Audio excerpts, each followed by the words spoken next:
Bab 2601, Kerjasama. Kota Raja Mingli. Di ruang rahasia, Raja Li memegang busur melengkung di tangannya dan mengelusnya dengan hati-hati, kegembiraan di wajahnya sulit diungkapkan dengan kata-kata.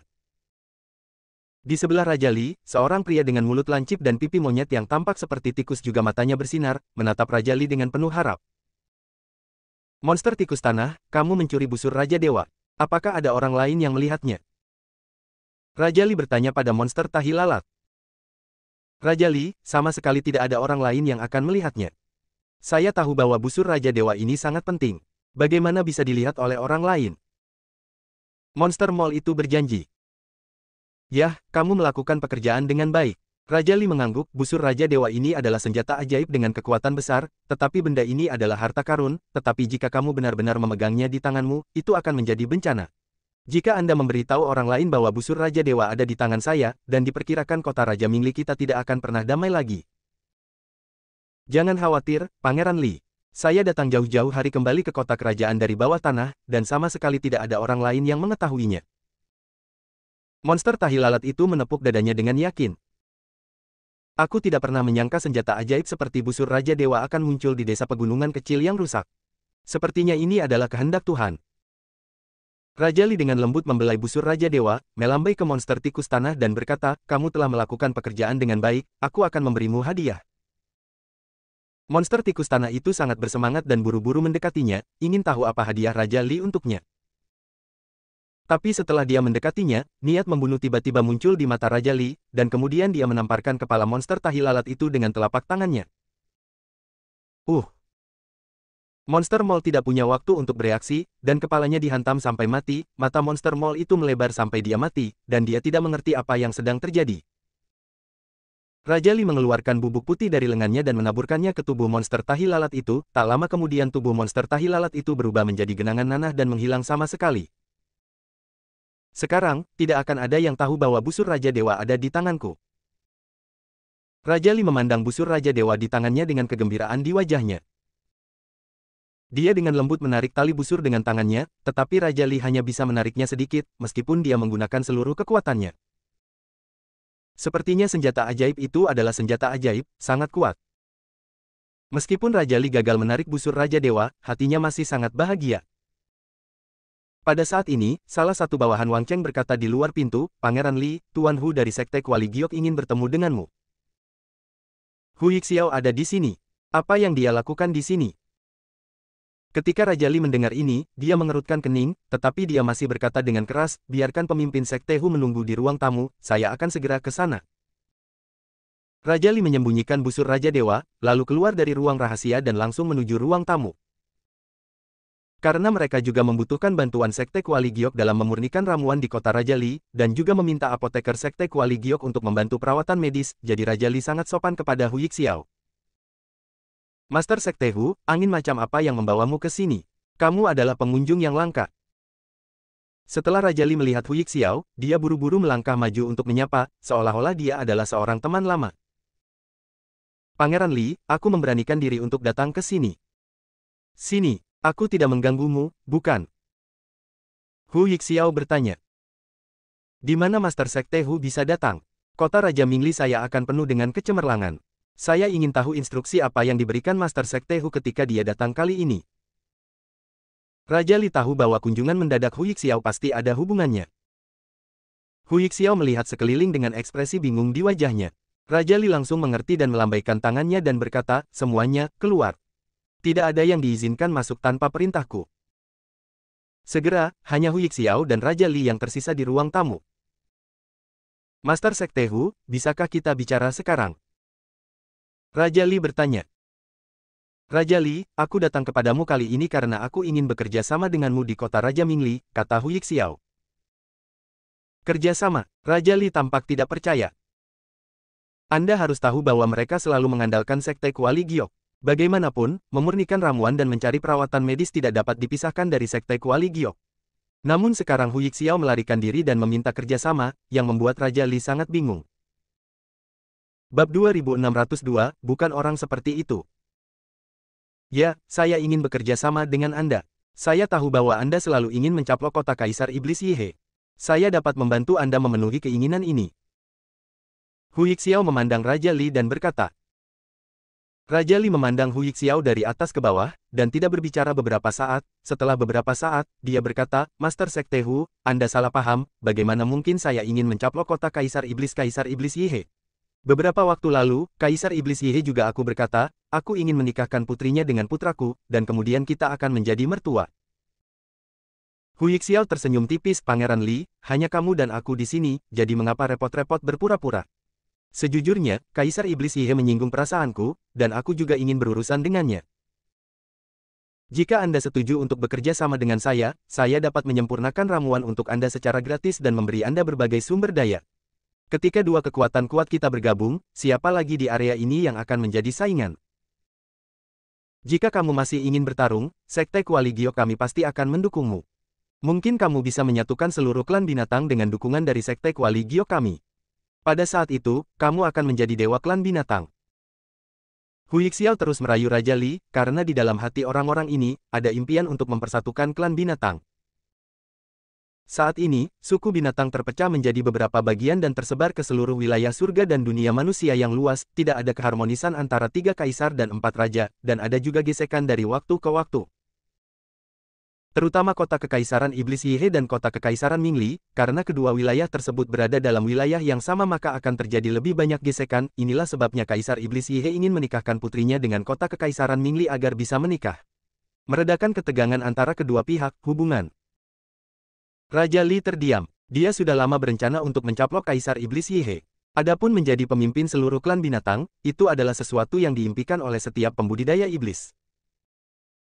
Setelah beberapa saat, Raja Li memandang Hu Yixiao dan berkata, Master Sekte Hu, apa yang ingin Anda peroleh dengan membantu saya seperti ini? Apakah Anda melakukan amal?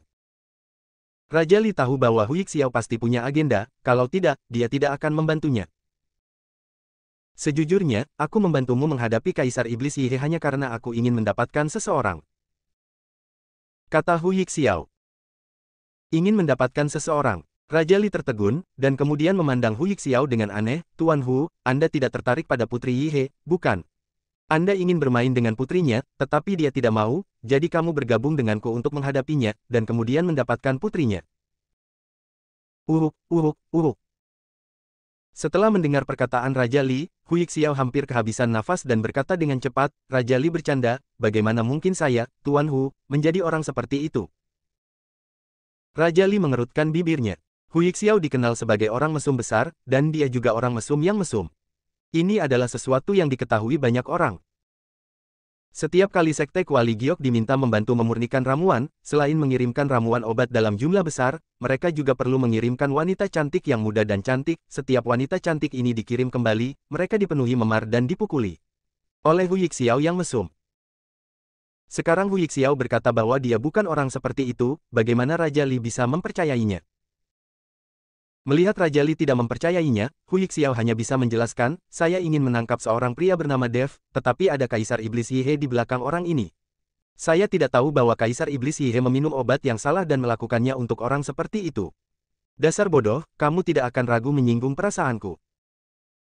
Ketika Raja Li mendengar ini, dia menyadari bahwa itu karena ini, jadi dia mengangguk dan berkata, Master Sekte Hu, saya dapat bekerja sama dengan Anda. Jika Anda membutuhkan saya untuk melakukan sesuatu, tanyakan saja. Melihat Raja Li setuju, Hu Yixiao berkata dengan gembira, Raja Li, untuk mengungkapkan ketulusan saya akan tinggal dan secara pribadi menyempurnakan sejumlah ramuan untuk Anda di kota Raja Mingli. Tetapi ketika saya membutuhkan Anda untuk mengambil tindakan, Anda bisa jangan hanya duduk dan menonton. Jangan khawatir, Master Sekte Hu. Karena kita berdua telah bekerja sama, aku akan mendengarkanmu. Raja Li menjelaskannya. Oke, hahaha. Hu Yixiao tertawa dan berjabat tangan dengan Raja Li. Bab 2603, dicuri. Desa Dasi. Setelah mengoleskan krim intermiten giok hitam ke anggota tubuh Niheng, dia bisa berjalan dengan cepat dan pulih dengan sangat baik. Melihat masalah Niheng telah hilang, Dev berkata, besok kita akan berangkat ke Sekte Kuali Giok. Oke, Niheng mengangguk, wajahnya penuh kerendahan hati. Saat ini, Niheng seperti seorang pelayan di depan Dev. Anda harus tahu bahwa 2 hari yang lalu, dia meremehkan Dev sama sekali, mengira Dev adalah seorang paria di pegunungan, tetapi sekarang dia harus mendengarkan kepada Dev. Saudara Dev, apakah kamu akan berangkat besok? Yuner dan Zuzi memandang Dev dengan enggan dan bertanya. Dev mengangguk, menyentuh kepala kedua orang itu dengan tangannya dan berkata, baiklah, saya akan berangkat besok. Saya harus menemukan cara untuk menyingkirkan Sekte Kuali Giok agar Desa Dasi bisa menjadi aman. Jika tidak, maka Desa Dasi akan menjadi target ancaman Sekte Kuali Giok dan pasti akan membalas dendam padamu. Saudara Dev, kamu pergi, kami akan merindukanmu. Kata Yuner sambil menahan air mata.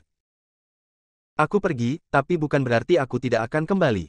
Setelah aku selesai menangani urusan Sekte Kuali Giok, aku akan kembali menemuimu. Aku juga akan mengingat urusan nenekmu, dan aku akan mencarinya. Saat Dev berbicara, dia mengeluarkan beberapa lembar kertas penuh tulisan tangan dari tangannya dan memberikannya kepada Zuzu. Zuzu, ini berisi beberapa pengetahuan tentang pemurnian obat. Anda telah belajar banyak tentangnya selama ini. Tolong berlatih lebih banyak sesuai dengan itu. Saya percaya itu. Cepat atau lambat saya bisa menjadi seorang apoteker. Maka Desa Dasi tidak perlu lagi diintimidasi oleh orang lain, dan kamu bisa melakukan sesuatu untuk masyarakat Desa Dasi. Selama periode ini, Dev juga mengajari Zuzu beberapa pengetahuan dasar apoteker. Zuzu sangat berbakat dan belajar dengan cepat. Terima kasih, Saudara Dev. Zuzu sangat senang mengambil kertas yang ditulis oleh Dev sendiri dan berkata, Saudara Dev, kamu pergi sekarang. Aku akan mengambil busurmu dan membawanya bersamamu. Kata Yuner. Dev mengangguk, lalu Yuner lari. Sekarang roh pedang pembunuh naga Zhongli milik Dev belum pulih, dan kekuatan pedang pembunuh naga tidak dapat digunakan sepenuhnya. Jika Dev ingin berurusan dengan master alam fusi seperti Hu Yixiao, dia benar-benar harus menggunakan Dewa Raja Busur. Meskipun menggunakan busur Raja Dewa akan membawa Anda banyak masalah yang tidak perlu, di saat kritis, busur Raja Dewa masih dapat menyelamatkan hidup Anda. Terlebih lagi, Dev sekarang memiliki kekuatan 3 klan, dan kekuatan busur Raja Dewa pasti akan meningkat pesat. Tapi saat Dev sedang menunggu Yuner membawa busur Raja Dewa, dia melihat Yuner berlari kembali dengan panik, tanpa apapun di tangannya. Saudara Dev, ada apa? Kamu, busurmu hilang. Hilang. Kata Yuner dengan wajah penuh rasa menyalahkan diri sendiri. Apa? Dev sedikit mengernyit, bawa aku untuk melihatnya segera. Sejak Yuner menyembunyikan busur Raja Dewa, Dev tidak melihatnya lagi. Yuner buru-buru memimpin Dev dan yang lainnya menuju tempat Raja Zhang Sengong berada. Ini adalah rumah jerami yang sangat bobrok, penuh dengan segala jenis puing, dan di sudut rumah jerami tersebut terdapat lubang yang sangat baru yang mengarah langsung ke tanah. Aku menyembunyikan busur itu di ruangan ini, tapi sekarang hilang. Yuner mulai menangis. Dia merasa sangat kasihan pada Dev, karena dia telah kehilangan senjata Dev, dan senjata itu sangat berharga. Yuner baik-baik saja. Dev menghibur Yuner, lalu dengan hati-hati memeriksa lubangnya. Jelas sekali ada sesuatu yang menggali lubang di sini dan mengambil busur Raja Dewa. Tapi apa yang bisa mencuri lubang di bawah tanah? Dan melihat ukuran lubangnya, orang yang menggali lubang itu tidaklah terlalu kecil. Ini adalah lubang tahi lalat. Saat ini, kata Nihang. Lubang tahi lalat. Dev tercengang. Ya, Anda dapat mengetahui bahwa pintu masuk gua ini digali oleh monster tikus tanah. Sekte Kuali Giok kami pernah dicuri oleh monster tikus tanah, dan ini adalah pintu masuk ke dalam gua. Nihang mengangguk dan berkata, Bab 2604, menulis surat cinta. Dev mengerutkan kening. Monster tikus tanah ini pastilah suku binatang buas. Di dekat Desa Dasi, dia hanya mengetahui wilayah suku binatang buas, kota Kaisar Iblis Yihe. Jika monster tikus tanah itu dicuri oleh anak buah Kaisar Iblis Yihe, Dev tidak takut pada busur Raja Dewa, dia takut orc lain telah mencurinya. Nihang, selain kota Kaisar Iblis Yihe, apakah ada klan binatang lain yang bercokol di dekat Desa Dasi? Dev bertanya pada Nihang. Bagaimanapun, sebagai murid utama dari Sekte Kuali Giok, Nihang harus mewaspadai kekuatan di dekatnya. Ya, ada kota Raja Mingli yang lain. Pemimpin kota Raja Mingli disebut Raja Li. Jaraknya lebih dari 300 km dari Desa Dasi. Kota Raja Mingli dan kota Raja Iblis berada tepat di selatan dan utara Desa Dasi. Habitat manusia kita berada di tengah-tengah dua kota kerajaan binatang ini. Kata Nihang pada Dev. Dev terdiam, dia tidak yakin monster tahi lalat mana yang mencuri busur Raja Dewa miliknya. Tetapi jika dia harus pergi ke Demon Imperial City sekarang, itu akan membuang-buang waktu. Tepat ketika Dev dalam masalah, Lang Feng mengantar Ali kembali. Setelah beberapa hari berkultivasi, Ali hampir pulih sepenuhnya, tetapi demi keselamatan Ali, Lang Feng masih mengantarnya ke sini secara langsung. Ketika Ali melihat reruntuhan desa dan makam yang baru dibangun, ada keterkejutan dan kesedihan di matanya. Saudara Ali. Saat Yuner dan Zuzu melihat Ali, mereka semua berlari dengan semangat. Ketika kepala desa tua melihat Ali kembali, dia menyambutnya dengan gembira. Kepala desa tua, apa yang terjadi? Bagaimana jadinya seperti ini? Ali bertanya dengan ekspresi terkejut di wajahnya. Kepala desa tua itu menghela nafas dan memberitahu Ali apa yang terjadi. Namun, kepala desa tua hanya memberitahu mereka tentang serangan desa Daking terhadap mereka, tetapi tidak tentang sekte Kuali Giok. Lagi pula, sekarang Dev telah melepaskan Nihang dan mengampuni dosa Nihang, kepala desa tua tidak ingin membangkitkan kebencian Ali terhadap sekte Kuali Giok lagi. Jika Ali marah dan ingin melawan Nihang, akan sangat sulit bagi Dev. Saya akan memotong orang-orang di desa Daking ini menjadi beberapa bagian. Ali mengertakkan gigi dan mengepalkan tangannya erat-erat. Sekarang semua kekuatan utama di desa Daking telah dimusnahkan oleh Dev, hanya menyisakan yang tua, lemah, sakit dan cacat. Dalam beberapa hari, Anda hanya perlu membawa orang untuk memindahkan semua sumber daya di desa Daking kembali. Kata kepala desa tua kepada Ali. Ali mengangguk, lalu berjalan menuju Dev dan berkata, Dev, terima kasih. Dev tersenyum ringan dan berkata, kejadian ini dimulai karena aku. Seharusnya aku yang mengucapkan terima kasih. Jika kamu tidak menyelamatkanku, aku akan menjadi makanan monster sekarang. Tuan Dev, saya mengantar orang itu kembali, dan saya harus kembali untuk pulih. Aku punya surat yang ditulis oleh Putri Isa di sini, tolong berikan padamu. Lang Feng dengan hormat mengeluarkan surat dan menyerahkannya kepada Dev. Dev mengambil surat itu, tidak membacanya, tetapi langsung menaruhnya ke dalam pelukannya, lalu berkata, tunggu sebentar, saya ingin menulis surat kepada Kaisar Iblis Yihe, dan Anda dapat membantu saya membawanya kembali ke Kaisar Iblis Kota.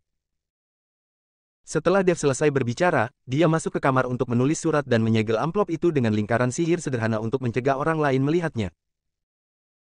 Setelah mengantar Lang Feng, Dev mengikuti semua orang di desa Dasi untuk mengucapkan selamat tinggal, dan mengikuti Nihang di jalan menuju sekte Kuali Giok.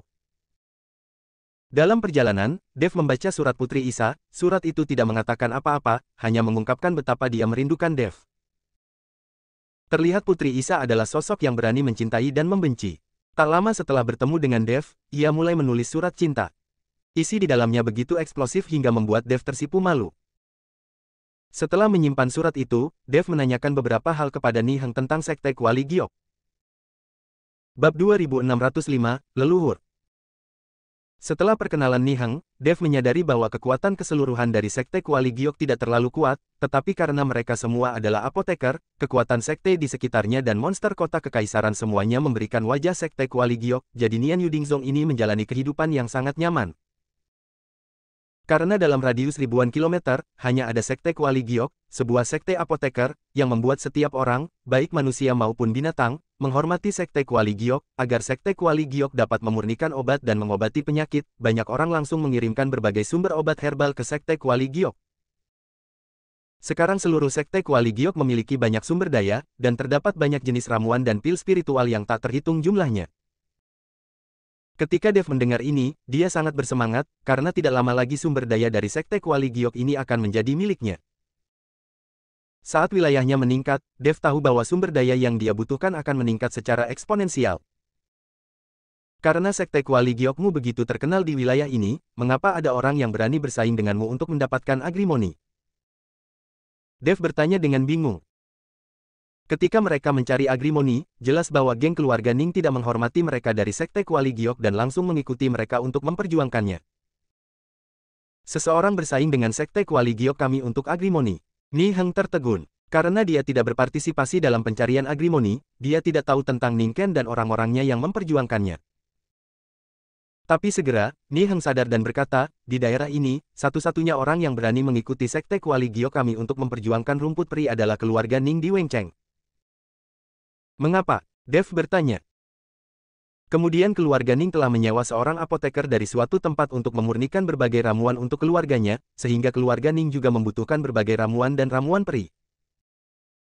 Karena keluarga Ning mereka memiliki apoteker dan mereka tidak membutuhkan sekte Kuali Giok kami, jadi kami sering mengalami konflik untuk bersaing mendapatkan sumber daya tanaman obat. Setelah Nihang menjelaskan ini, Dev akhirnya mengerti.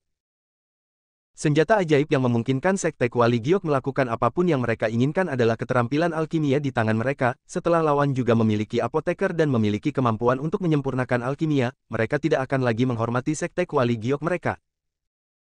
Sama seperti kota Kaisar Iblis Yihe, Dev kini telah menulis teknik pemurnian obat yang dapat dipraktikkan oleh suku binatang. Ketika kota Kaisar Iblis memiliki apotekernya sendiri, sekte Kuali Giok akan berada di Kaisar Iblis Yihe. Di mataku, itu hanya omong kosong. Tepat ketika Dev dan Nihang bergegas ke sekte Kuali Giok, keluarga Ning di Wengcheng sedang sibuk dengan orang-orang. Semua ahli waris keluarga Ning berlutut dan beribadah di luar aula leluhur keluarga Ning. Di aula leluhur, hanya Ning Keichen, kepala keluarga Ning, putra Ning Keichen, Ning Ken, dan apoteker keluarga Ning yang ada di sana. Di depan mereka bertiga, ada sesosok mayat. Mayat itu tertutup debu, daging dan darahnya layu, sepertinya sudah diparkir di aula leluhur ini entah sudah berapa lama. Dan jenazah ini adalah nenek moyang keluarga Ning mereka. Setelah nenek moyang keluarga Ning meninggal, jenazahnya tidak membusuk, sehingga diabadikan di balai leluhur keluarga Ning. Alasan mengapa semua keturunan keluarga Ning berkumpul di sini hari ini dan bahkan berlutut di tanah adalah karena nenek moyang keluarga Ning mereka kemungkinan besar akan hidup kembali hari ini. Karena belum lama ini, seberkas cahaya menyinari aula leluhur, dan jenazah leluhur keluarga Ning di aula leluhur justru memiliki aura samar. Meski nafasnya sangat lemah, masih bisa dideteksi. Perubahan mendadak ini membuat Ning Keichen sang kepala keluarga Ning panik sehingga ia buru-buru mengajak Huang Yaoshi untuk memeriksanya. Setelah dilakukan beberapa pemeriksaan, Huang Yaoshi memberikan hasil yang mencengangkan, yaitu nenek moyang keluarga Ning tidak mati. Tapi nafasnya sangat lemah hingga terasa seperti kematian. Hal ini mengejutkan dan menggembirakan Ning Keichen. Ia tidak menyangka bahwa nenek moyang keluarga Ning, yang telah meninggal selama ribuan tahun, tidak pernah benar-benar mati. Untuk menyelamatkan leluhurnya sepenuhnya, Ning Keichen meminta Huang Yaoshi untuk menemukan cara. Inilah mengapa Ning Ken juga pergi mencari agrimoni, tetapi karena sekte Kuali Giok, Ning Ken hanya membawa kembali binatang haus darah itu. Itu hanya binatang buas eliksir. Meski tidak ada agrimoni, Huang Yaoshi tetap menyempurnakan ramuannya. Setelah meminum ramuan ini, leluhur keluarga Ning bisa benar-benar bangun. Bab 2606, Kepemilikan. Huang Yaoshi, seberapa yakin kamu? Aura nenek moyang kita sangat lemah sekarang. Jika obatnya lebih kuat, nenek moyang kita mungkin tidak akan mampu menahannya sama sekali, dan dia akan benar-benar mati. Ning Keichen bertanya pada Huang Yaoshi dengan gugup. Bagaimanapun, kebangkitan leluhur terkait dengan masa depan keluarga Ning mereka. Jika leluhur keluarga Ning benar-benar hidup kembali, maka status keluarga Ning mereka pasti akan mengalami perubahan yang mengejutkan. Perlu Anda ketahui bahwa nenek moyang ribuan tahun yang lalu sangatlah sakti, mungkin mereka berhasil mengatasi kesengsaraan dan mencapai alam Mahayana. Jika demikian maka mereka tidak akan jauh dari menjadi abadi dan naik. Tuan Ning, jangan khawatir. Saya 90% yakin. Namun, leluhur keluarga Ning memiliki aura yang sangat lemah. Bahkan jika dia selamat, kekuatannya harus dipulihkan secara perlahan. Huang Yaoshi berkata dengan percaya diri. Tidak masalah. Selama leluhur hidup kembali, saya akan memberinya semua sumber daya keluarga Ning. Saya yakin leluhur akan segera kembali ke keadaan semula. Ning Keichen berkata dengan gembira. Huang Yaoshi mengangguk, lalu perlahan berjalan mendekati leluhur keluarga Ning, dengan lembut membuka mulut leluhur keluarga Ning, dan Huang Yaoshi memasukkan pil ke dalam mulut leluhur keluarga Ning. Raja pengobatan meleleh di mulut Anda, dan kemudian nafas lembut mulai menyelimuti tubuh leluhur keluarga Ning. Ning Keichen dan Ning Ken menatap dengan gugup mayat leluhur mereka di depan mereka. Perlahan-lahan nafas lembut itu masuk ke dalam tubuh nenek moyang keluarga Daoning sedikit demi sedikit. Melihat adegan ini, Ning Keichen dan Ning Ken sudah bersemangat.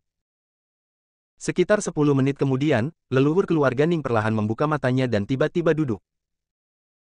Melihat leluhur mereka masih hidup, Ning Keichen dan Ning Ken segera berlutut di tanah. Ning Keichen, kepala keluarga Ning, mengucapkan selamat kepada leluhur kita atas kebangkitannya. Setelah ucapan selamat Ning Keichen, semua ahli waris keluarga Ning di luar berteriak dengan semangat. Selamat kepada leluhur atas kebangkitannya. Selamat kepada leluhur atas kebangkitannya. Dengan gelombang teriakan, seluruh keluarga Ning mendidih. Semua orang di keluarga Ning memiliki ekspresi gembira di wajah mereka. Bahkan wajah Huang Yaoshi penuh dengan kegembiraan. Dia bisa membangkitkan leluhur keluarga Ning dan dia bisa membual tentang dirinya dengan arogan lagi. Saat ini, hanya leluhur keluarga Ning yang memandang segala sesuatu di depannya dengan tatapan kosong, matanya penuh rahasia dan kebingungan. Dia tidak tahu di mana tempat ini, apalagi siapa orang di depannya. Karena yang disebut kebangkitan leluhur keluarga Ning ini bukanlah kebangkitan yang sebenarnya, melainkan sisa jiwa Robin yang merasukinya. Pada saat itu, Robin dipukuli hingga hampir mati oleh Dev. Untungnya, jalan menuju dunia surga dan manusia terbuka pada saat itu, dan jejak sisa jiwa Robin lolos ke dalam lorong tersebut. Namun secara tidak sengaja ia merasuki jenazah nenek moyang keluarga Ning, namun karena nenek moyang keluarga Ning adalah mumi yang telah meninggal ribuan tahun, dan Robin hanyalah sisa jiwa pada saat itu, maka tidak ada cara untuk langsung melepaskan orang yang kesurupan, mayat menjadi hidup. Untungnya, Ning Keichen menemukan perubahan pada mayat leluhur dan meminta Huang Yaoshi untuk memurnikan ramuan tersebut. Dengan bantuan ramuan tersebut, Robin akhirnya terbangun. Melihat segala sesuatu di depannya, Robin tercengang dan bingung, karena dia tidak tahu apa yang terjadi di depannya. Melihat leluhurnya seperti itu, Ning Keichen sedikit mengernyit dan segera menatap Huang Yaoshi. Dia tidak bisa membangkitkan leluhurnya, tapi dia bodoh, bukan? Melihat ini, Huang Yaoshi buru-buru melangkah maju dan menjelaskan, Tuan Ning, leluhur Anda telah berada di sini selama ribuan tahun, dan segalanya telah berubah. Tidak mungkin dia mengenali Anda. Sekarang dia baru saja dibangkitkan, dia pasti ada. Seperti ini. Kamu harus membiarkan leluhurmu beristirahat dengan baik, dan kemudian kamu dapat mengambil silsilah keluarga Ningmu dan menjelaskannya kepada leluhurmu, dan dia perlahan akan mengerti. Setelah mendengarkan penjelasan Huang Yaoshi, Ning Keichen tiba-tiba mengerti dan buru-buru membubarkan semua orang. Ning Keichen secara pribadi membantu leluhur untuk beristirahat, dan Robin juga turun dari keledai di sepanjang lereng dan pergi. Bab 2607. Di depan gunung yang menjulang tinggi. Dev menatap sekte besar di depannya dan tidak bisa menahan nafas. Dia selalu berpikir bahwa sekte Kuali Giok bukanlah sekte yang sangat besar, dan kediaman sekte tersebut seperti biasa. Tapi saya tidak menyangka bahwa kediaman sekte-sekte Kuali Giok akan begitu megah. Kata-kata, sekte Kuali Giok tertulis di lengkungan besar, dan ada berbagai patung ditempatkan di kedua sisi gerbang gunung. Dan ada lusinan murid sekte Kuali Giok yang menjaga kedua sisi gerbang gunung, semuanya khusyuk dan khusyuk, terutama perkasa. Tuan Dev, ini adalah markas besar sekte kita. Bukankah ini sangat spektakuler? Kediaman sekte Kuali Giok kami tidak begitu mewah dan spektakuler sebelumnya. Setelah tuanku menjadi kepala sekte Kuali Giok, kami memilih kembali lokasi tersebut dan membangunnya kembali. Ketika Nihang berbicara tentang kediaman sektenya, wajahnya penuh kebanggaan. Dev mengangguk, saya tidak pernah menyangka bahwa kediaman kecil sekte Kuali Giok akan begitu mewah dan spektakuler. Setelah Dev selesai berbicara, dia tiba-tiba menemukan bahwa ada sebuah rumah bobrok tidak jauh dari markas sekte Kuali Giok. Namun, ada banyak orang yang mengantri di depan rumah tersebut. Jelas sekali ada orang yang tinggal di sana. Hal ini membuat Dev sedikit penasaran. Anda harus tahu bahwa tidak ada orang lain yang diperbolehkan tinggal dalam jarak 100 mil dari stasiun sekte, tetapi ada orang lain yang tinggal tepat di sebelah stasiun sekte Kuali Giok. Ini sangat tidak masuk akal. Ada apa dengan rumah di sana itu? Dev bertanya dengan rasa ingin tahu. Nihang melihat dan berkata, rumah itu adalah bekas kediaman sekte Kuali Giok kami. Setelah kami pindah ke sini, rumah itu ditinggalkan. Hanya paman ketiga dan beberapa muridnya yang masih di sana. Di sana. Paman tuan ketiga sangat bertele-tele dan meremehkan karakter tuanku, jadi dia tinggal di kediaman aslinya dan merawat orang-orang pegunungan di dekatnya. Lihatlah orang-orang pegunungan yang mengantri menemui paman tuan ketiga untuk perawatan medis. Saya benar-benar tidak tahu apa yang dipikirkan paman tuan ketiga. Anda tidak dapat memperoleh uang atau sumber daya apapun dengan merawat orang-orang pegunungan ini. Itu hanya membuang-buang waktu. Nihang sangat bingung dengan perilaku paman ketiganya, tetapi setelah mendengarnya, Dev menjadi sangat tertarik pada paman ketiga Nihang.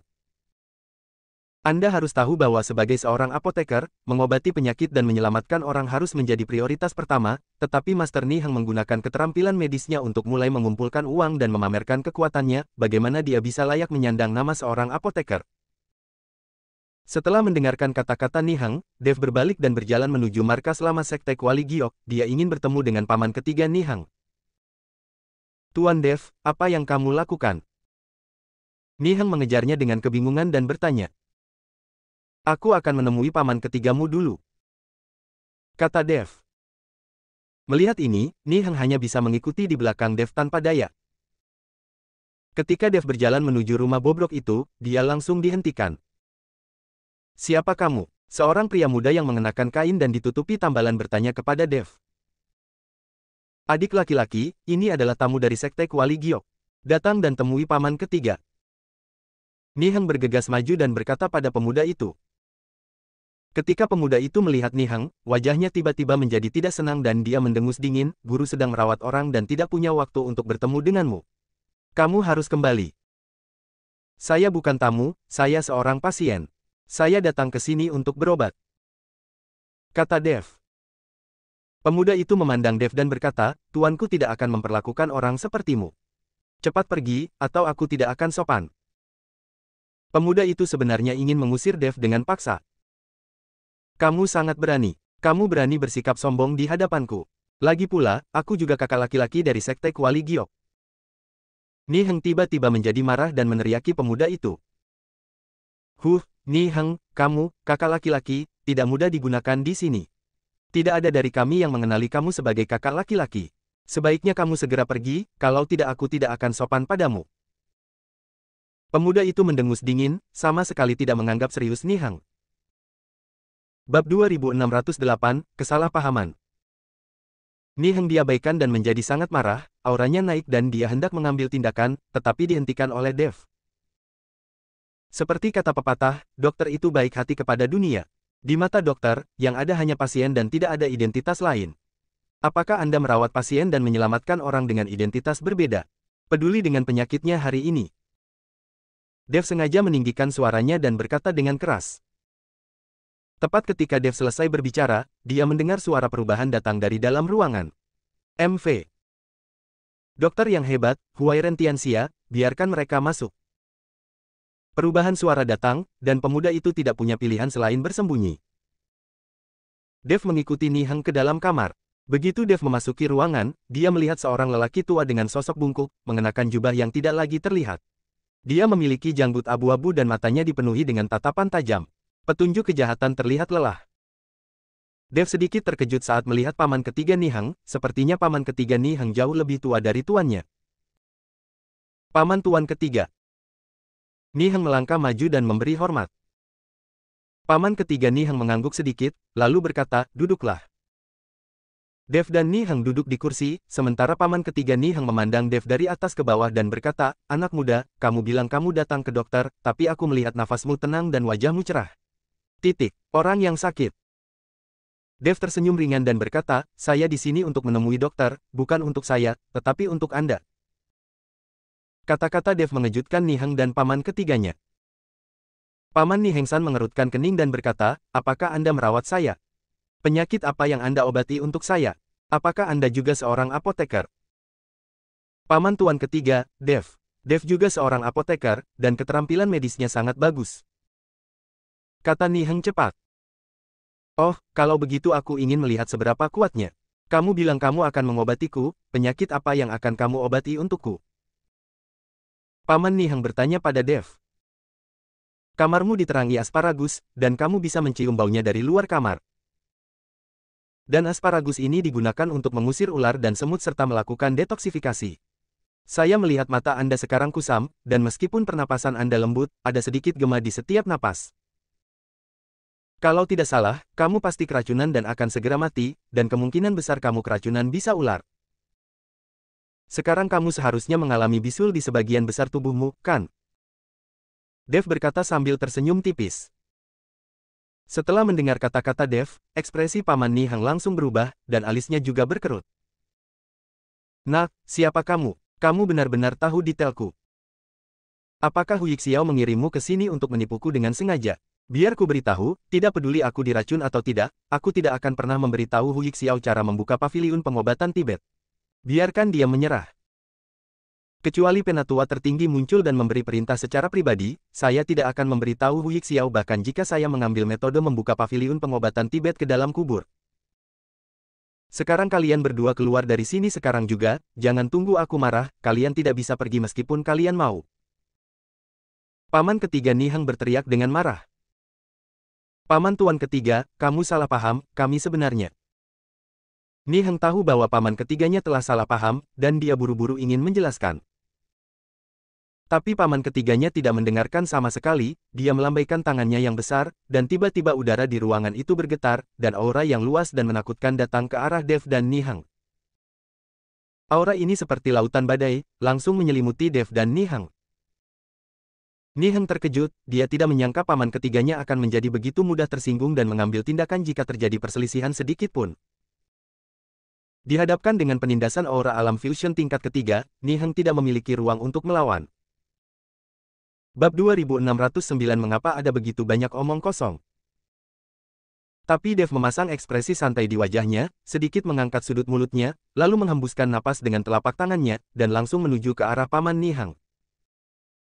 Aura telapak tangan Dev tampak begitu kecil dan lemah di depan aura tuan ketiga Nihang yang luas dan menakutkan. Namun saat kedua nafas itu bertabrakan, nafas yang luas dan menakutkan itu langsung hancur.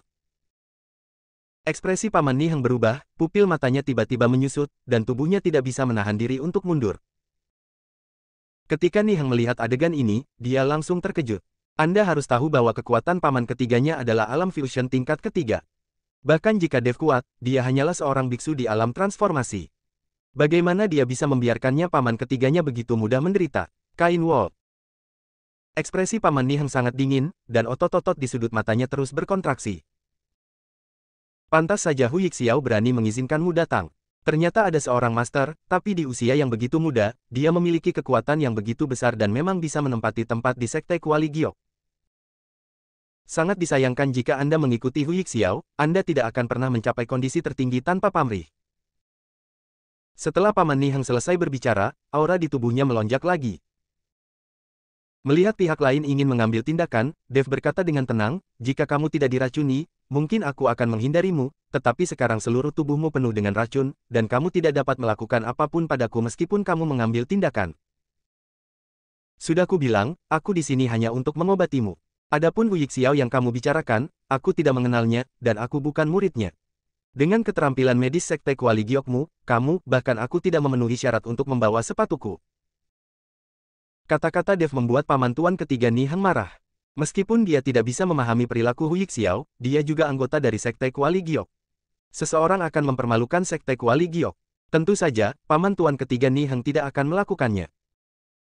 Wah, kamu sombong sekali. Biarpun aku diracuni, aku bisa membunuhmu hanya dengan mengangkat tanganku. Setelah paman Nihang selesai berbicara, aura menakutkan naik ke langit. Tapi saat pihak lain hendak mengambil tindakan, Dev tiba-tiba menggelengkan kepalanya. Kamu diracuni, namun kamu berani mengaktifkan kekuatan spiritualmu seperti ini. Kamu mencari kematian. Saat Dev selesai berbicara, Penatua Ni Hengsan melihat seteguk darah muncrat. Mengaktifkan kekuatan spiritual secara paksa membuat wajah tuan ketiga Nihang pucat, dan keduanya menjadi cemas. Paman tuan ketiga. Ketika Nihang melihat ini, dia buru-buru melangkah maju untuk membantu. Dev juga melangkah maju untuk menangkap denyut nadi lawan, lalu menepuk dada lawan 3 kali berturut-turut. Segera, ekspresi paman Nihang perlahan pulih dan napasnya mulai menjadi lebih tenang. Aku telah melindungi hatimu dan untuk sementara dapat menyelamatkan hidupmu. Jika kamu ingin benar-benar bertahan hidup, kamu harus mengeluarkan racunnya secara paksa. Kata Dev. Ketika paman Nihang melihat bahwa Dev telah mengambil tindakan untuk menyelamatkannya, dia kehilangan rasa permusuhan sebelumnya, dia hanya menggelengkan kepalanya sedikit dan berkata, tidak ada gunanya, aku sendiri tidak bisa menyembuhkan racunku, dan orang lain tidak bisa menyembuhkannya. Paman ketiga Nihang sendiri adalah seorang apoteker, dan seorang apoteker senior. Jika dia sendiri tidak dapat menghilangkan racun di tubuhnya, maka orang lain tidak dapat berbuat apa-apa. Meskipun racunmu sulit disembuhkan, aku punya cara. Aku sudah mengatakan bahwa keterampilan medis Sekte Kuali Giokmu seperti sampah di hadapanku. Dev berkata tanpa malu-malu. Meskipun paman ketiga Nihang tidak senang, dia tidak mengatakan apapun. Nihang, izinkan aku memberitahumu beberapa bahan obat. Pergi dan temukan itu untukku segera. Dev berkata pada Nihang. Dev, tidakkah kamu ingin bergabung dengan sekte bersamaku untuk menjadi murid? Bukankah kita berdua setuju? Niheng mengikuti persetujuan Dev dan meminta Dev untuk menyumbangkan harta karun itu dan kemudian memuja Hu Yixiao sebagai muridnya, agar dapat menembus Sekte Kuali Giok, memasuki kolam obat untuk meningkatkan kekuatannya, dan juga membantu Niheng rebut posisi pemimpin Sekte Kuali Giok. Aku memintamu mencari obat, ada banyak omong kosong. Dev mengerutkan kening dan berkata. Niheng gemetar dan tidak berani mengatakan apapun, dia hanya bisa mengikuti instruksi Dev untuk menemukan bahan obat. Bab 2610, Tunggu. Saat Niheng berjalan kembali, Dev berkata kepada paman Niheng, sekarang bawa aku ke tempat kamu membuat ramuan dan menyembuhkan penyakit. Paman Niheng memandang Dev dengan sedikit cemberut. Bagaimanapun, tempat dia membuat alkimia adalah rahasia baginya. Bagaimana dia bisa mengundang seseorang yang tidak dia kenal ke sana sesuka hati? Selain itu, dia masih meragukan keterampilan medis Dev. Lagi pula, Dev masih terlalu muda, bahkan jika dia mempraktikkannya sejak dari rahim ibunya, seberapa kuat dia.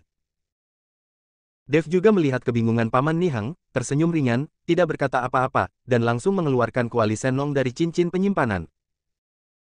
Lihat kuali ini, menurutmu apakah aku bisa menyembuhkan penyakitmu? Dev bertanya. Ketika paman Niheng melihat kuali Shenlong, dia tertegun, lalu dia mengulurkan tangannya dan membelai kuali Shenlong dengan kaget. Ini adalah kuali Shenlong, kuali dewa kuno. Seluruh tubuh paman Niheng sedikit gemetar, penuh rasa iri dan kegembiraan. Meskipun dia iri dan bersemangat, tidak ada jejak keserakahan di mata tuan ketiga Niheng. Berbeda dengan Hu Yixiao ingin mengambilnya sendiri saat pertama kali dia melihat Shenlong Ding. Sekarang kamu tahu ini adalah kuali dewa kuno, cepat bawa aku ke tempat kamu membuat alkimia. Kata Dev. Paman Niheng San mengangguk, lalu membawa Dev ke ruangan yang sangat redup. Ruangan itu tidak besar, tapi ada banyak tanaman obat. Ada kuali alkimia kecil di tengahnya, tetapi kuali alkimia ini telah ada selama beberapa waktu, dan kuali tersebut masih agak rusak. Dev melihat ramuan herbal tersebut dan menemukan bahwa semuanya sangat umum dan bernilai rendah, hal ini membuat Dev sangat bingung. Di area ini, Sekte Kuali Giok adalah satu-satunya sekte yang membuat alkimia dan menyembuhkan penyakit. Banyak tumbuhan di sekitarnya telah dipetik dan disimpan oleh Sekte Kuali Giok, tetapi orang ketiga di bawah komando Sekte Kuali Giok, ramuan untuk alkimia sangat buruk. Paman Niheng juga melihat keraguan Dev dan menjelaskan dengan senyum masam, meskipun saya masih tetua ketiga dari Sekte Kuali Giok, saya hanya ada dalam nama saja. Sumber daya dari Sekte Kuali Giok tidak akan diberikan kepada saya. Jika bukan karena saya memiliki metode untuk membuka paviliun pengobatan Tibet, maka Hu Yixiao mungkin telah membunuh saya sejak lama.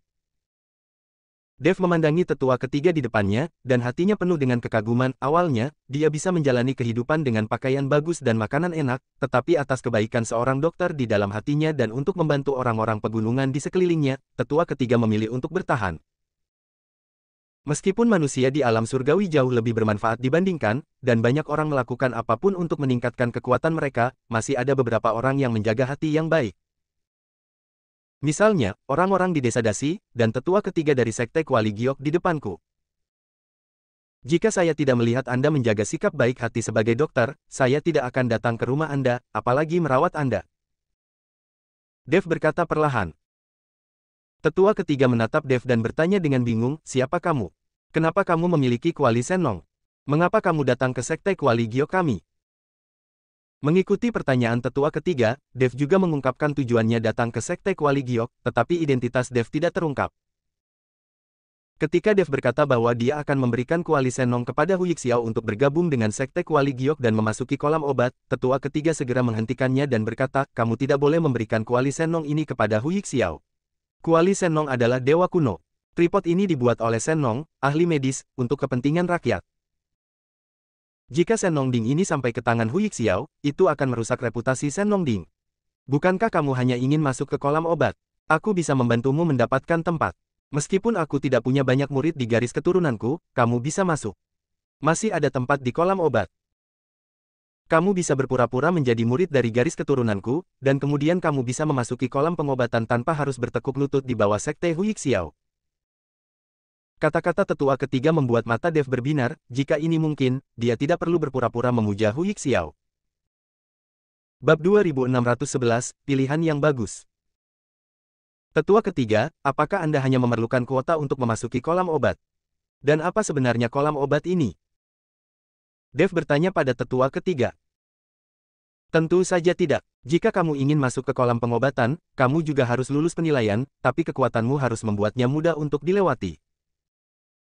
Mengenai kolam obat apa ini, saya tidak begitu tahu, tapi menurut catatan kuno Sekte Kuali Giok kami, kolam obat ini adalah tempat nenek moyang Sekte Kuali Giok mencuci obat dan membuat ramuan. Akumulasi bertahun-tahun, kumpulan obat memiliki sejumlah besar energi spiritual ini 100 kali lebih kuat daripada energi spiritual langit dan bumi. Namun, setiap kolam obat dibuka, waktu perendamannya juga dibatasi. Tetua ketiga menjelaskan kepada Dev. Apakah ada batasannya? Apakah kamu takut menyerap semua energi spiritual di kolam obat? Dev bertanya dengan bingung. Menyerap semuanya. Tetua ketiga tersenyum, kolam obat telah berumur ribuan tahun, dan energi spiritual yang terkandung di dalamnya seluas laut. Bagaimana bisa diserap seluruhnya? Itu hanya karena aura di dalamnya terlalu kuat. Meskipun dapat dengan cepat meningkatkan kekuatanmu, itu juga memiliki efek samping. Jika fisikmu terlalu buruk dan kamu berendam di dalamnya dalam waktu lama, kamu akan meledak dan mati. Ini juga alasan kenapa kamu harus lulus penilaian. Sekalipun kamu lulus penilaian, kamu tidak bisa merendamnya terlalu lama. Ini juga hasil eksperimen generasi murid. Di kolam obat, waktu perendamannya tidak boleh lebih dari 1 jam, jika tidak maka akan menimbulkan efek samping, mulai dari kerusakan organ dalam hingga kematian akibat ledakan. Kata tetua ketiga. Apakah tidak ada orang yang bisa bertahan lebih dari 1 jam? Dev tidak percaya setelah merendam benda ini selama 1 jam, apakah tubuhnya masih tidak mampu menahannya. Tentu saja ada, tapi jumlahnya sangat sedikit. Menurut catatan, seorang penatua tertinggi tinggal di kolam obat selama 3 jam. Dia adalah orang terlama yang pernah tinggal di sana. Sekarang penatua tertinggi masih hidup, tidak ada yang tahu level apa yang telah dia capai. Saya belum pernah melihat penatua tertinggi ini. Ketika berbicara tentang tetua tertinggi ini, mata tetua ketiga penuh dengan rasa hormat, tampak jelas bahwa tetua tertinggi yang masih hidup ini memiliki status tinggi di Sekte Kuali Giok. Mendengarkan kata-kata tetua ketiga, Dev menjadi lebih terpesona oleh kumpulan obat ini. Sekarang ranah Dev meningkat, sumber daya yang dia butuhkan telah meningkat secara eksponensial. Jika dia hanya mengandalkan energi spiritual langit dan bumi untuk berlatih, butuh waktu lama untuk meningkatkan wilayahnya, kamu hanya bisa berlatih sampai tahun monyet dan bulan kuda. Oleh karena itu, jika Dev ingin segera meningkatkan kekuatannya, dia membutuhkan banyak energi dan sumber spiritual. Tampaknya kumpulan obat ini benar-benar pilihan yang bagus. Saat Dev sedang mengobrol dengan tetua ketiga, Niheng kembali dengan membawa beberapa tanaman obat. Ketika dia melihat Dev mengobrol dengan penuh semangat dengan paman ketiganya, dia merasa sedikit terkejut. Mereka berdua baru saja bertengkar, tetapi setelah beberapa saat mereka menjadi seperti teman lama. Letakkan ramuannya, kamu bisa pergi. Dev berkata pada Niheng. Apakah kamu tidak akan bergabung dengan sekte bersamaku? Jika kamu ingin menjadi murid, kamu harus lulus ujian sekte dalam, dan kemudian kamu bisa menjadi murid dan bergabung dengan sekte Kuali Giok. Niheng mengikuti Dev dan menjelaskan aturan sekte Kuali Giok. Meskipun Niheng tahu bahwa Dev hanya pamer, prosedurnya tetap harus dilalui. Dia hanya seorang murid, tetapi dia tidak memiliki kemampuan untuk membuat Dev melewatkan prosedur. Saya tidak berencana untuk menyembah Hu Yixiao lagi. Saya berencana untuk beribadah di bawah tetua ketiga. Dengan cara ini, saya dapat dianggap sebagai murid dari sekte Kuali Giok. Tidak bisakah saya juga memasuki kolam obat? Kata Dev. Kamu bisa masuk ke kolam obat, tapi. Niheng tampak malu. Tapi apa? Keluar dari sini. Dev terlihat sedikit marah saat melihat Niheng seperti itu. Tuan Dev, bahkan jika Anda menjadi murid paman tuan ketiga, Anda masih harus lulus ujian sekte dalam. Ini adalah aturan sekte Kuali Giok dan tidak dapat dibatalkan. Kata Niheng dengan nada sangat malu. Bab 2612, tidak biasa. Dev melirik ke arah tetua ketiga, yang mengangguk dan berkata, itu benar. Kamu harus lulus ujian sekte dalam sebelum kamu dapat memilih sekte mana yang kamu inginkan. Jika kamu gagal dalam ujian sekte dalam, kamu tidak memenuhi syarat untuk masuk istana Giok. Dia adalah murid dari sekte Ding. Dev melihat tetua ketiga mengatakan hal yang sama, jadi dia melambaikan tangannya dan berkata, kamu pergi dan tunggu di luar. Saya akan membantu tetua ketiga merawat penyakitnya, dan kemudian saya akan mengikutimu ke dalam sekte. Niheng mengangguk lalu mundur. Dev memasukkan ramuan ke dalam kuali Senong, dan semburan api spiritual menembus kuali Senong, segera kuali Senong tersulut dengan amukan api. Gelombang aroma menyenangkan mulai keluar dari kuali Senong. Melihat metode alkimia Dev yang berbeda, tetua ketiga sangat terkejut, namun, karena Dev bahkan mengeluarkan kuali Senong, tetua ketiga tidak meragukan keterampilan alkimia Dev. Sekitar 1 jam kemudian, api di dalam kuali Senong berangsur-angsur padam, dan pil berwarna coklat kehijauan muncul di dalam kuali Senong. Dev mengeluarkan ramuan itu, tetua ketiga, minumlah ramuan ini, dan setelah beberapa hari berkultivasi, racun dalam tubuhmu akan dikeluarkan. Tetua ketiga mengambil ramuan dari tangan Dev dan melihatnya dengan hati-hati. Dia tidak melihat sesuatu yang istimewa tentang ramuan itu, dan aura dalam ramuan itu tidak terlalu kuat. Dia tidak memikirkan ramuan ajaib apapun. Bisakah kamu menyembuhkan racun dalam tubuh Anda? Lihat, Danyun telah muncul. Tepat ketika tetua ketiga sedang bingung, seseorang tiba-tiba berteriak di luar. Tetua ketiga mengikuti Dev keluar ruangan dan menemukan banyak murid sedang menatap ke langit. Saya melihat awan merah berwarna-warni di langit, memancarkan cahaya yang memikat. Danyun yang sangat cantik, mengapa Danyun muncul di sini? Mungkinkah seseorang di sekte tersebut telah menguasai ramuan tingkat tinggi? Tetua ketiga memandang Danyun di langit dan berkata dengan heran. Paman Tuan ketiga, tuanku tidak termasuk dalam sekte, siapa yang bisa memurnikan ramuan tingkat tinggi? Keterampilan alkimia Paman Tuan kedua mungkin lebih rendah daripada milikku. Niheng juga menatap Danyun di langit dan berkata. Tetua ketiga juga penuh dengan keraguan, tetapi segera tetua ketiga sepertinya memikirkan sesuatu, dan tiba-tiba melihat ramuan di tangannya, dan kemudian menatap Dev dengan kaget. Apakah ini Danyun? Tetua ketiga memandang Dev dengan kaget, merasa tidak nyaman dengan apa yang dia katakan. Dev hanya tersenyum tipis, tidak mengakui atau menyangkal. Tapi tetua ketiga sudah mengerti bahwa Danyun ini baru saja diproduksi oleh alkimia Dev. Melihat ini, tetua ketiga menelan pil itu tanpa ragu-ragu. Untuk bisa menghasilkan awan ramuan yang begitu indah, ramuan yang dimurnikan oleh Dev pastinya luar biasa. Pada saat ini, di sekte Kuali Giok, tetua kedua melihat ke arah rumah Bobrok, melihat awan alkimia berwarna-warni di rumah, dia tidak bisa menahan diri untuk tidak mengerutkan kening dan berkata, alkimia saudara junior ketiga telah meningkat pesat. Sangat cepat sehingga bisa menghasilkan Danyun yang begitu cantik. Sepertinya aku perlu membicarakan masalah ini dengan kakak laki-lakiku. Setelah Dev menyempurnakan ramuan untuk tetua ketiga, dia mengikuti Niheng ke gerbang gunung sekte Kuali Giok. Karena kepemimpinan Niheng, tidak ada yang menghentikan saya. Setelah memasuki gerbang gunung sekte Kuali Giok, ada banyak bangunan di kedua sisinya. Murid luar dari sekte Kuali Giok tinggal di sini. Murid sekte Kuali Giok ini tidak bisa menjadi murid dan hanya bisa melakukan pekerjaan paling kotor dan melelahkan di dunia. Sekte Kuali Giok, saya menantikan suatu hari nanti berhasil dalam ujian dan menjadi murid batin. Ketika murid luar ini melihat Niheng, mereka semua sangat hormat. Sebenarnya ada beberapa murid perempuan di antara mereka, yang berinisiatif untuk maju dan bermesraan dengan Niheng, seolah-olah tidak ada orang di sekitar.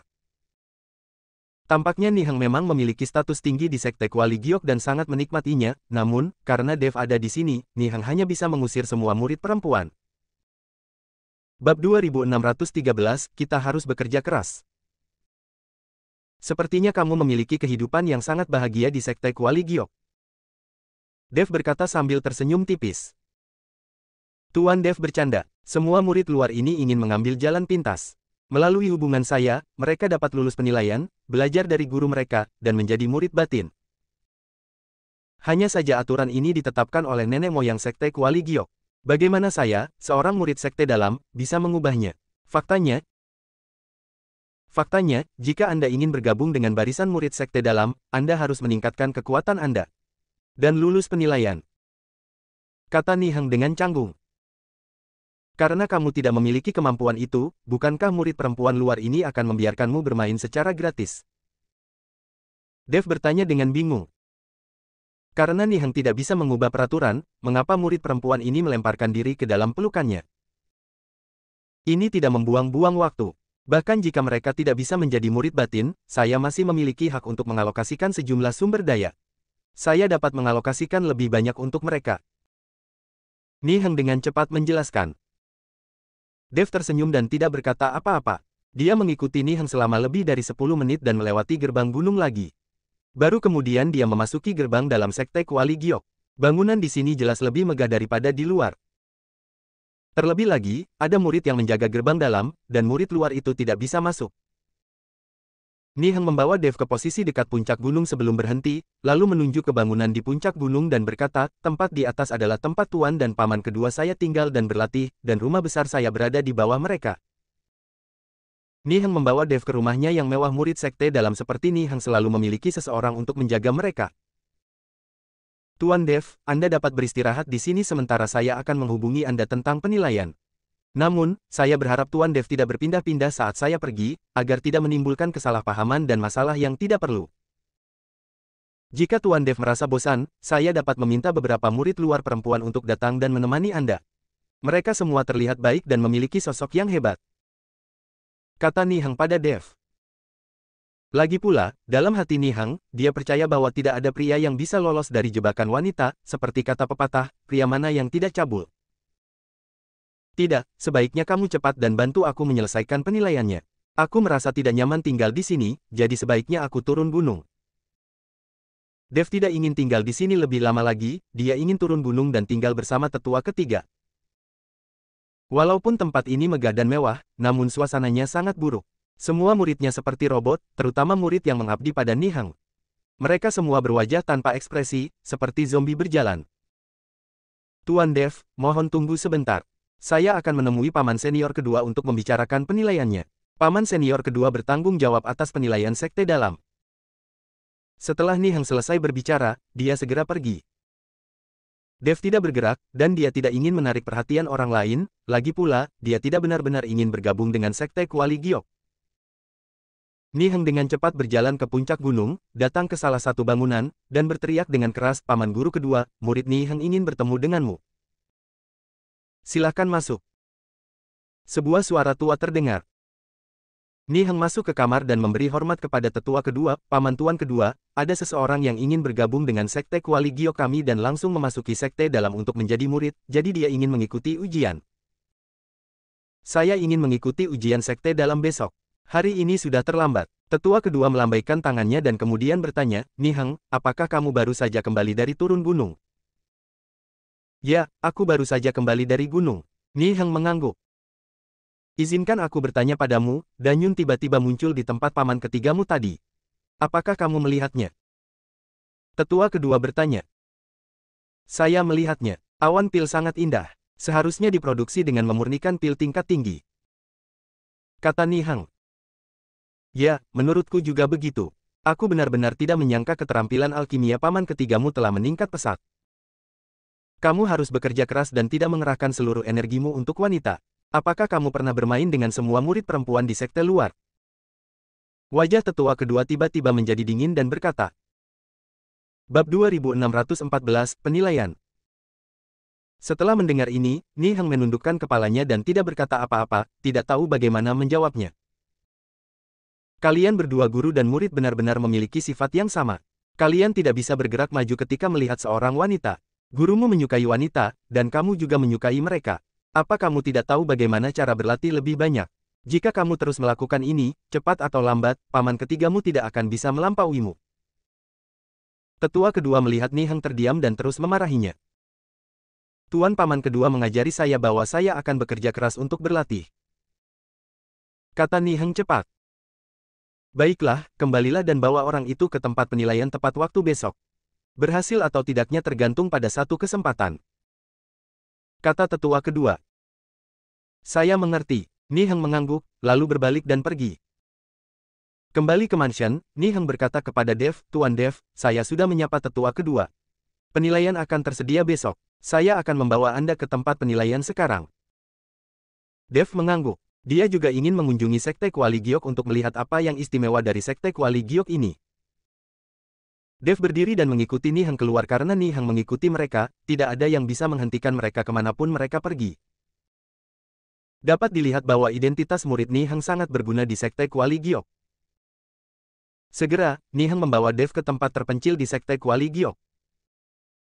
Tuan Dev, ruang ujian ada di depan. Semuanya adalah ujian dasar. Dengan kekuatan Anda dapat lulus dengan mudah. Niheng menunjuk ke area di depan yang diblokir oleh formasi dan berkata. Dev benar ketika dia memikirkannya. Jika ujian sekte dalam terlalu ketat dan dia tidak bisa lulus, bahkan seluruh sekte Kuali Giok tidak akan lagi memiliki murid sekte dalam. Apakah ada persyaratan waktu untuk penilaian ini? Dev bertanya pada Ni Heng. Ada syaratnya, waktu maksimal tidak boleh lebih dari 10 jam. Kalau tidak keluar dalam waktu 10 jam, itu setara dengan kegagalan. Kamu boleh menyerah di tengah jalan. Lagi pula, di dalam sangat berbahaya. Jika nyawamu dalam bahaya, kamu dapat menghancurkan token penilaian dan seseorang akan mengeluarkan penilai saat itu juga. Ni Heng menjelaskan. Aku mengerti, ayo kembali. Dev mengangguk dan mengikuti Ni Heng kembali. Setelah menghabiskan seharian di kediaman Ni Heng membawa Dev ke tempat penilaian keesokan harinya. Saat ini, tetua kedua belum tiba, jadi Dev dan Ni Heng hanya bisa menunggu. Namun setelah menunggu sekitar 1 jam, tetua kedua belum juga datang, yang membuat Dev sedikit cemas. Tampaknya melihat Dev sedikit cemas, Ni Heng buru-buru berkata, Tuan Dev, paman kedua saya seperti ini. Dia tidak terlalu mampu, tetapi dia memiliki kekuatan besar di sekte Kuali Giok. Dia mengontrol semua penilaian, dan tidak ada yang berani menyinggung perasaannya. Dan diam-diam memberinya hadiah, jadi dia mengambil waktu. Ketika Dev mendengar ini, dia hanya bisa menunggu tanpa daya. 10 menit kemudian, seorang lelaki tua berjubah biru cantik, memegang pot tanah liat ungu di tangannya, minum teh dan menyenandungkan sebuah lagu datang. Paman tuan kedua, kamu di sini. Ketika Ni Heng melihat ini, dia bergegas maju untuk menyambutnya. Ya, tetua kedua setuju, lalu memandang Dev dan berkata, apakah ini orang yang sedang dinilai? Ya, itu dia. Ni Heng mengangguk. Karena kamu bisa membawa orang ini ke sini, sepertinya tuanmu sangat menghargai pemuda ini. Kata tetua kedua dengan tenang. Paman tuan kedua, ini untuk menjadi murid paman tuan ketiga, bukan untuk menjadi tuanku. Ni Heng dengan cepat menjelaskan. Menjadi kakak muda ketiga. Tetua kedua sedikit terkejut, dan kemudian berkata dengan rasa ingin tahu, karena saya adalah murid dari paman muda ketiga Anda, bagaimana saya bisa membawanya? Anak Anda tidak akan mau mengganti muridnya saat tuanmu sedang pergi, kan? Tanda tanya petik 2. Paman kedua bercanda. Guru pernah mengatakan kepada saya bahwa meskipun saya menjadi murid paman ketiga, dia tetap menjadi murid sekte Kuali Giok kita. Sebagai kakak laki-laki, saya harus melakukan ini. Ni Heng tertawa 2 kali dan berkata. Bab 2615. Ini sangat gila. Ya, kamu memiliki tingkat kesadaran yang sangat tinggi. Tetua kedua memuji Ni Heng, lalu memandang Dev dan berkata, siapa namamu? Dev, kata Dev dengan tenang. Karena kamu ingin bergabung dengan sekte Kuali Giok kami, kenapa kamu tidak menjadi murid kakak laki-lakiku, tapi kenapa kamu ingin menjadi murid kakak laki-lakiku yang ketiga? Tetua kedua bertanya dengan rasa ingin tahu. Bagaimanapun, Hu Yixiao sekarang adalah pemimpin sekte, siapa yang tidak ingin berada di bawah sekte Hu Yixiao, sehingga statusnya di sekte Kuali Giok akan jauh lebih tinggi. Tempat tinggal tetua ketiga itu sulit, dan tidak ada sumber daya untuk murid-muridnya, selain beberapa murid setia yang mengikutinya, bagaimana mungkin ada orang yang akan memuja tetua ketiga? Aku memuja siapapun yang aku suka, apapun alasannya. Dev berkata dengan tenang. Tetua kedua tercengang. Dia tidak menyangka Dev akan berbicara kepadanya dengan nada seperti itu. Bagaimanapun, para murid yang datang untuk berpartisipasi dalam penilaian sangat menghormatinya dan bahkan diam-diam memberinya hadiah. Sekarang, meskipun Dev tidak memberikan hadiah, dia masih berani berbicara pada dirinya sendiri dengan nada seperti itu terlalu lancang. Anak yang baik, kamu memiliki kesombongan seperti seorang pemuda, tetapi kesombongan tidak ada gunanya. Ujian itu membutuhkan kekuatan. Lulus ujian itu tergantung pada keberuntunganmu. Tetua kedua selesai berbicara sambil mencibir, lalu mengambil sebuah token dan menyerahkannya kepada Dev dan berkata, ini adalah token penilaian, digunakan untuk menyelamatkan hidup Anda. Jika Anda dalam bahaya selama penilaian, Anda dapat menghancurkan token tersebut dan seseorang secara alami akan menyelamatkanmu. Tapi kata-kata buruk ada di depan. Memasuki lokasi penilaian, hidup dan mati ditentukan oleh takdir, kekayaan, dan kehormatan. Jika kamu mati di dalam, itu tidak ada hubungannya dengan sekte Kuali Giok kami. Dev melihat token di tangan tetua kedua, tetapi tidak mengulurkan tangan untuk mengambilnya, tetapi berkata dengan ringan, saya tidak memerlukan token penilaian ini. Jika hidup saya benar-benar dalam bahaya, itu karena saya terlalu lemah. Bahkan jika aku mati, di dalam, itu tidak ada hubungannya dengan sekte Kuali Giok. Oke, kamu punya keberanian. Aku sudah lama tidak melihat pemuda pemberani seperti itu. Kuharap kamu tidak mengecewakanku. Meskipun tetua kedua memuji Dev, ada sedikit rasa dingin di matanya. Tetua kedua melambaikan tangannya dan melihat seberkas cahaya putih memasuki tempat penilaian, dan segera formasi tempat penilaian perlahan terbuka. Masuk, kata tetua kedua. Dev berjalan menuju tempat penilaian, dan saat dia hendak masuk, dia tiba-tiba berhenti. Apakah kamu menyesalinya? Melihat Dev berhenti, tetua kedua bertanya. Saya hanya ingin bertanya tentang batas waktu penilaian ini. Kata Dev. 10 jam. Jika kamu bisa keluar dalam waktu 10 jam, itu akan dianggap sukses. Setelah kamu masuk, aku akan tidur. Tanpa token penilaian, jika kamu dalam bahaya, tidak ada yang bisa masuk dan menyelamatkanmu. Kata tetua kedua dengan dingin. Saya hanya ingin bertanya, apakah ada batasan waktu minimalnya? Dev bertanya. Persyaratan waktu minimum. Tetua kedua tertegun, dan kemudian memahami niat Dev, dan mencibir, wah, kamu belum masuk, jadi jangan banyak bertanya. Biar ku beritahu, karena aku mengambil alih tempat penilaian ini, saya bisa. Hanya ada satu murid yang lulus level dalam 3 jam, dan itu adalah Niheng. Kamu tidak berpikir kamu lebih baik dari Niheng, kan? Saya telah melihat murid-murid yang berpartisipasi dalam penilaian menjadi sombong, tetapi pada akhirnya mereka semua ditekan. Saya menyarankan Anda untuk tetap bersikap rendah hati, sehingga untuk selamatkanmu kamu sendiri. Setelah mendengar apa yang dikatakan tetua kedua, Dev tersenyum ringan, wajah diperoleh sendiri, bukan dilindungi undang-undang. Ini akan memakan waktu paling lama 10 menit. Menurutku kamu tidak harus tidur saat ini. Setelah Dev selesai berbicara, dia langsung masuk ke formasi penilaian. Melihat punggung Dev yang menghilang, tetua kedua berdiri tertegun sejenak dan berkata, Niheng, orang ini adalah pria aneh yang ditemukan paman ketigamu entah dari mana. Dia sangat gila. Aku juga tidak tahu. Niheng menelan ludah dan berkata. Tapi Niheng tahu bahwa Dev mungkin tidak sombong, tapi Dev benar-benar memiliki kemampuan itu. Bersambung.